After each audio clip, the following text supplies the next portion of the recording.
and you're absolutely right. And as a matter of fact, the date on here, I was just noticing, is 14 August 1978, which was just about 6 weeks after we discovered the fact that Pluto has a satellite. Once you have a satellite for a planet, you can determine how heavy it is.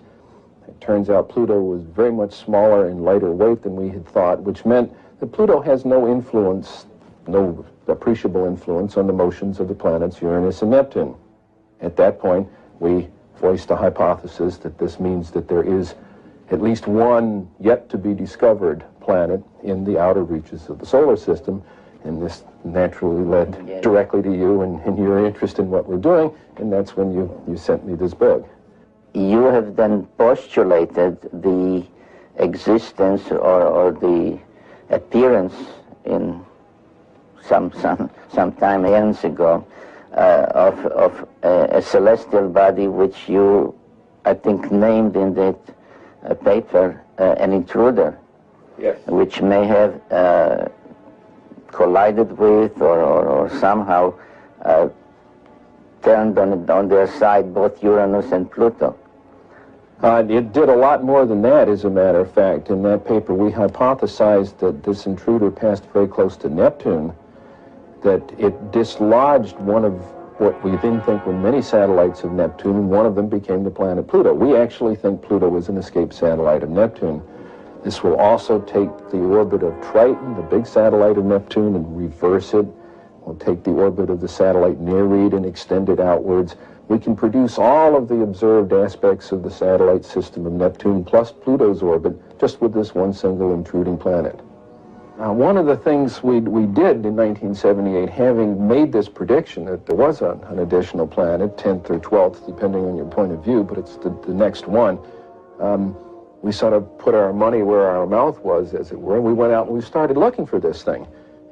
We've been searching for 12 years for this thing. We've been able to refine the search area somewhat, get it rather narrowed down. We do our predictions based on the observed anomalies in Uranus and Neptune. We actually are currently looking down in the region of Centaurus, which is just south of the constellation Libra, but very close to the area that you've talked about. I think, Dr. Harrington, you have a pretty good picture, at least in your own mind, of what we are talking about, a big planet, a small planet.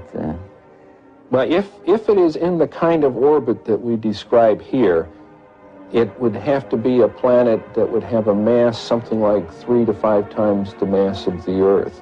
This would put it intermediate between the gaseous planets like Uranus and Neptune and the terrestrial planets that we have in the inner part of the solar system. So if this planet turns out to be in a 3,600-year orbit, then its mass will be correspondingly larger. But we're talking about something that's a perfectly reasonable kind of planet. It looks like a good, nice planet, small enough that it's not going to be completely enveloped in gas, so it's perfectly capable of supporting life forms of one kind or another.